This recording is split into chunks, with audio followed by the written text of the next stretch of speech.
Question number 9. The resistivity of copper is 1.7 into 10 to the power minus 8 ohm meter. What is the length of the copper wire of diameter 0.1 mm will have the resistance 34 ohm. तो first party पहले solve करते हैं. Let's say question में information का resistivity दे रखा है. तो resistivity of copper कितना दे रखा है 1.7 into 10 to the power minus 8 ohm metre.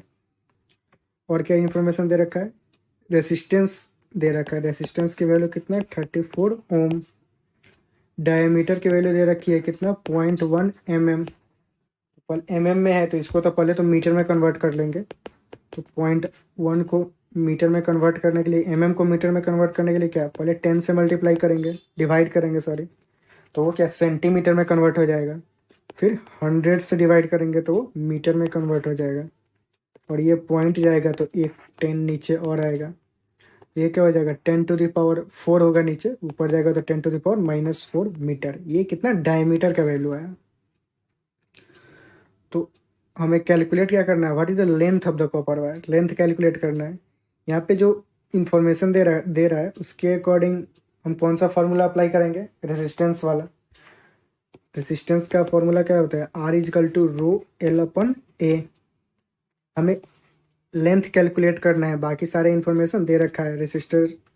Resistance की वैल्यू दे रखी है. रेसिस्टिविटी दे रखा है. एरिया दे रखा है. यहाँ पे डायमीटर दे रखा है तो उससे हम एरिया कैलकुलेट कर लेंगे. तो सिंपली यहाँ से L का क्या फॉर्मूला बन जाएगा RA अपन रो. उसके लिए चलिए पहले एरिया कैलकुलेट कर लेते हैं कितना होगा. एरिया इजकल टू क्या पाई R स्क्वायर. यहाँ पे डायमीटर दे रखा है तो पाई D/2 हो जाएगा. वैल्यू पुट करेंगे यहाँ पे तो पाई डी की कितना वैल्यू है 10 टू द पावर माइनस 4/2 का 2 होल स्क्वायर. इससे कुछ एरिया को हम ऐसे ही रहने देते हैं. पाई/2 का स्क्वायर 4 आज बाहर आ जाएगा. और ये 10 टू द पावर माइनस 4 को जब स्क्वायर करेंगे तो 10 to the power minus 8 meter square. ये अपना एरिया आ गया.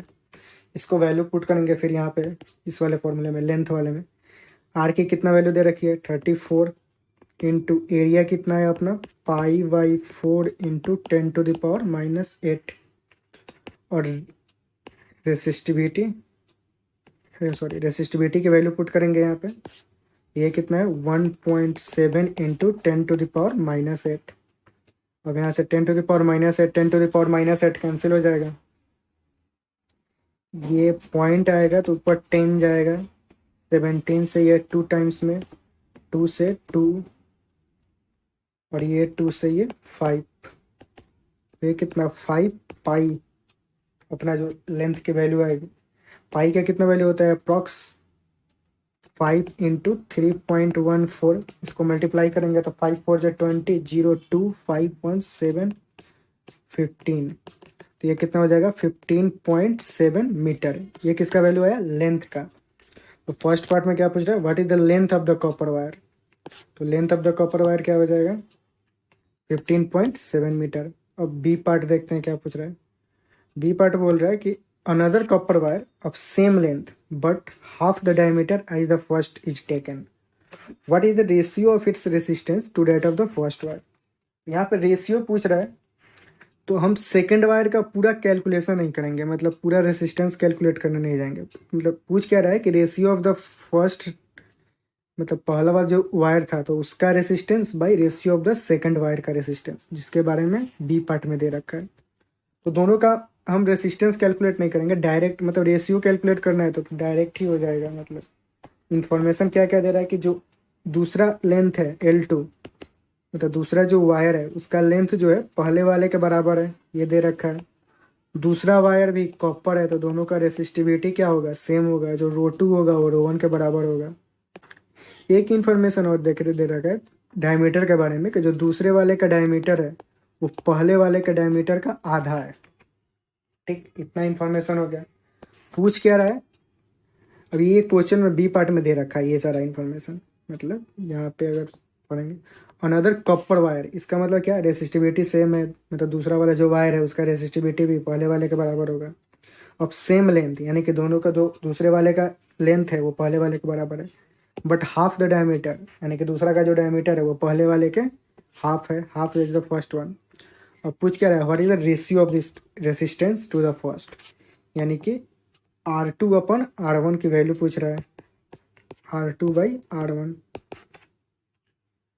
तो R2 का क्या फॉर्मूला हो जाएगा, ρ2L2/A2। R1 का क्या हो जाएगा, ρ1L1/A1। यहाँ पे ρ1 ρ2 बराबर है तो कैंसिल हो जाएगा, L2 L1 बराबर है तो कैंसिल हो जाएगा, बचेगा ऊपर क्या 1/A2 और नीचे क्या बचेगा 1/A1। ये फ्लिप हो जाएगा, मतलब 1/A2 नीचे आ जाएगा और 1 × A1 ऊपर चला जाएगा। तो ये क्या A1/A2 हुआ। अब A1/A2 क्या होगा, मतलब A1 क्या पाई D1/2 A²। एरिया यही होता है ना, एरिया ऑफ क्रॉस सेक्शन। और दूसरे वाले क्या हो जाएगा पाई D2/2 A²। सिंपली फिर यहाँ से पाई पाई कैंसिल हो जाएगा, 2 कैंसिल हो जाएगा, तो ये क्या बचेगा D1/D2 का द होल स्क्वायर। अब D1/D2 कहाँ से ले आएंगे, यहाँ पे इंफॉर्मेशन दे रखा है कि D2 जो है वो D1 का हाफ है, तो यहाँ से हमें D1/D2 का कितना वैल्यू आ जाएगा 2, उसका वैल्यू यहाँ पुट कर देंगे। तो D1/D2 का जब वैल्यू पुट करेंगे तो ये क्या 2 का स्क्वायर हो जाएगा, ये कितना है 4। तो अपना ये हम शुरुआत क्या कहते हैं, यहाँ से R1/R2 का वैल्यू निकाल रहे थे, तो R2/R1 क्या हो जाएगा 4। दूसरा पार्ट ये हो गया, यहाँ पे क्वेश्चन है कंप्लीट हो गया। Question number 10, 3 resistor each of resistance 12 ohm are connected in parallel, what is the equivalent resistance। तो 3 रेसिस्टर, मतलब डायग्राम इसका अगर ड्रॉ करेंगे तो इसका क्या क्वेश्चन बोल रहा है कि 3 रेसिस्टर है जिसका रेसिस्टेंस इक्वल है और तीनों कनेक्टेड कैसे है, पैरेलल में, मतलब ऐसे। पैरेलल का क्या मतलब कि तीनों जो रेसिस्टर है वो किसी पर्टिकुलर पॉइंट, मतलब लेट से ए और बी ले लें, तो ए और बी के बीच में ही तीनों रेसिस्टेंस कनेक्टेड है। तो पैरेलल रेसिस्टेंस जब कनेक्टेड होता है तो उसके लिए इक्विवेलेंट फार्मूला क्या होता है, मतलब इक्विवेलेंट का फार्मूला क्या होता है इक्विवेलेंट रेसिस्टेंस का, R equivalent is equal to 1/R1 + 1/R2 + 1/R3, जितना तक जाते जाए, मतलब जितने भी रेसिस्टेंस हो। यहाँ पे तीनों ही रेसिस्टर का रेसिस्टेंस जो है वो इक्वल है, तो सिंपली पुट कर देंगे 1/R1 का कितना वैल्यू 1/2L + 1/2L + 1/2L, ये कितना बन जाएगा 3/12 या 1/R इक्विवेलेंट, ये 4 हो जाएगा, तो ये 1/4। तो यहाँ से R इक्विवेलेंट का कितना वैल्यू आ गया 4 ओम। तो यही क्वेश्चन है पूछ रहा है what is the equivalent resistance, तो ये अपना 4 ओम आंसर हो जाएगा। Question number 11, a uniform wire of resistance R is cut into 2 equal pieces and these pieces are joined in parallel, what is the resistance of the combination। मतलब यहाँ पे question क्या दे रहा है कि एक रेसिस्टर है जिसका रेसिस्टेंस कितना है, लेट से R है। अब इस रेसिस्टेंस को दो पार्ट में कट कर दिया गया, लेट से इससे दो छोटे छोटे रेसिस्टर बनाए गए, तो उन दोनों का रेसिस्टेंस क्या होगा R/2 R/2। अब बोल रहा है कि ये जो दोनों रेसिस्टर है उसको पैरेलल में ज्वाइन कर दिया, मतलब एक रेसिस्टर ऐसे और उसी दो पॉइंट के बीच में दूसरा रेसिस्टर को भी ज्वाइन कर दिया, और दोनों का रेसिस्टेंस कितना होगा R/2 और R/2, सॉरी ये बी पॉइंट। तो अब बोल रहा है कि ये जो कॉम्बिनेशन है इसका इक्विवेलेंट रेसिस्टेंस क्या होगा, what will be the resistance of combination. तो सिंपली यहाँ ये जो रेसिस्टर है वो पैरेलल में कनेक्टेड है, तो पैरेलल के लिए R इक्विवेलेंट का फॉर्मूला क्या होता है 1/R equivalent is equal to 1/R1 + 1/R2। यहाँ पे R1 का वैल्यू कितना है R/2 है और R2 का वैल्यू भी R/2 ही है, तो ये इंडिविजुअल कितना हो जाएगा 2/R + 2/R हो जाएगा, तो ये कितना बनेगा 4/R is equal to 1/R equivalent. तो यहाँ से R इक्विवेलेंट का क्या मतलब आ जाएगा R/4। तो अपना what is the resistance of the combination, तो रेसिस्टेंस ऑफ द कॉम्बिनेशन कितना हो जाएगा R/4, ये अपना फाइनल आंसर हो गया। Question number 12, you have 3 resistor of 9 ohm each, by combining them what can be the highest resistance। A part क्या पूछ रहा है कि अपने पास 3 रेसिस्टर है जिसका हर एक का रेसिस्टेंस कितना है 9 ओम, अब पूछ रहा है कि इन दोनों को कंबाइन करे कैसे भी करके कि सबसे हाईएस्ट रेसिस्टेंस आए, कि मतलब जो इक्विवेलेंट रेसिस्टेंस हो वो सबसे हाईएस्ट हो। तो इक्विवेलेंट रेसिस्टेंस के लिए सबसे हाईएस्ट कब हो सकता है, जब तीनों को सीरीज में कनेक्ट कर दें। तो तीनों को जब सीरीज में कनेक्ट करेंगे तो जो अपना इक्विवेलेंट रेसिस्टेंस होगा वो क्या होगा, सम ऑफ द इंडिविजुअल रेसिस्टेंस, मतलब R1 plus R2 plus R3, तीनों का वैल्यू 999 है, तो ये कितना हो जाएगा 27 ओम। तो अपना जो हाईएस्ट रेसिस्टेंस जो हमें मिल सकता है वो कितना 27 ओम होगा। बी पार्ट पूछ रहा है कि what will the lowest resistance. तो लोएस्ट रेसिस्टेंस के लिए क्या, तीनों को पैरेलल में कंबाइन करेंगे तब जो अपना इक्विवेलेंट रेसिस्टेंस आता है वो सबसे कम आता है। ये दोनों चीज़ें काफ़ी स्टैंडर्ड चीज़ है, ये हमें पता होना चाहिए कि जब भी हमें हाईएस्ट रेसिस्टेंस चाहिए होता है तो उसको सीरीज में कंबाइन करते हैं, और जब सबसे कम चाहिए होता है तो उसको पैरेलल में कंबाइन करते हैं। तो कुछ ऐसे तीनों ही रेसिस्टर को कंबाइन कर देंगे, ये और बी के बीच में तीनों रेसिस्टेंस कंबाइन हो जाएगा। तो इस केस में जो आर इक्विवेलेंट आएगा वो क्या होगा, 1/R equivalent is equal to 1/R1 plus 1/R2 plus 1/R3, तीनों का वैल्यू 999 ही है। तो ये कितना बन जाएगा 3/9, तो ये 1/3। तो यहाँ से R इक्विवेलेंट कितना है 3 ओम, यानी कि जो सबसे कम रेसिस्टेंस मिल सकता है वो कितना 3 ओम। सी पार्ट बोल रहा है कि how can you combine them to get a resistance of 13.5 ohm. ये एक्चुअल में बुक में यहाँ पे 12 ओम दे रखा है जो कि पॉसिबल नहीं है, मतलब वो कुछ गलत है, क्योंकि 3 रेसिस्टर 9 ओम के कैसे भी कंबाइन करके हम 12 ओम नहीं ला सकते। तो जो एक्चुअल में होना चाहिए यहाँ पे 13.5 होना चाहिए। तो हम इसको सॉल्व करेंगे कि 3 रेसिस्टर को कैसे कंबाइन करें कि 13.5 आए। तो इसके लिए हम मेथड देखते हैं, मतलब सोचेंगे कैसे, हम स्टार्ट कैसे लेंगे। वैसे तो 3 रेसिस्टर यहाँ पे ज़्यादा नहीं है तो कॉम्बिनेशन ज़्यादा पॉसिबल नहीं है, मतलब 3 रेसिस्टर को कितने अलग अलग तरीके से कंबाइन कर सकते हैं अगर ये हम सोचें।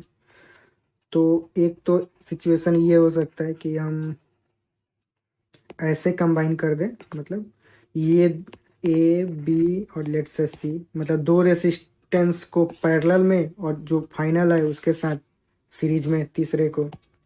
या फिर ऐसे हो सकता है कि पहला रेसिस्टर दूसरा रेसिस्टर और फिर यहाँ पे एक तीसरा रेसिस्टर, मतलब ए बी सी, मतलब यहाँ ए का मतलब 2 रेसिस्टर को सीरीज में और जो उसका इक्विवेलेंट है उसके साथ तीसरे को पैरेलल में जो कंबाइन कर दें। और कुछ यहाँ पे ज़्यादा हो नहीं सकता है, सीरीज और पैरेलल हमने पहले ही देख ही लिया कि मतलब तीनों को सीरीज में कंबाइन करें और तीनों को पैरेलल में। तो इंडिविजुअली या तो हिट एंड ट्रायल है कि मतलब या तो चेक करे वैल्यू पुट कर करके कि इसमें इक्विवेलेंट रेसिस्टेंस कैलकुलेट करे कितना आया, अगर 13.5 आ गया तो ठीक है, नहीं तो फिर इसको चेक करे इसमें कितना आया।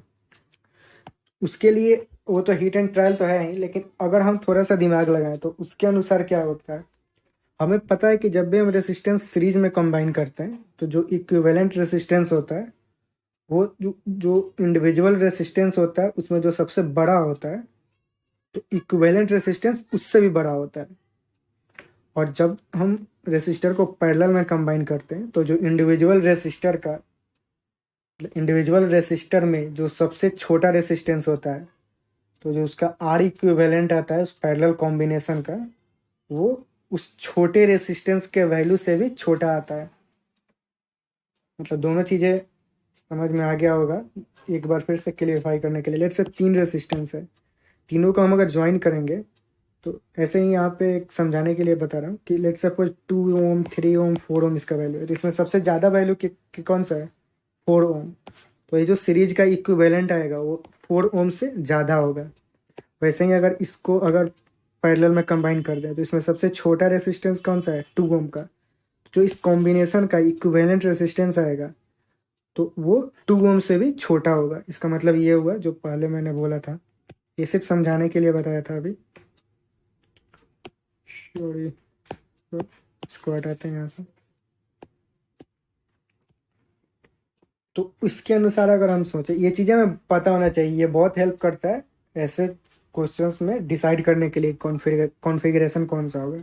वरना वैसे तो है कि इंडिविजुअल चेक करे सबका कौन सा में आ जाए हिट एंड ट्रायल मेथड से, इसमें देखो, इसमें अगर अगर लेट सपोज अगर ये वाला कॉम्बिनेशन पॉसिबल होगा, इसमें वैल्यू ऑफ रेसिस्टेंस कितना है, 9 ओम, 9 ओम और 9 ओम, ठीक।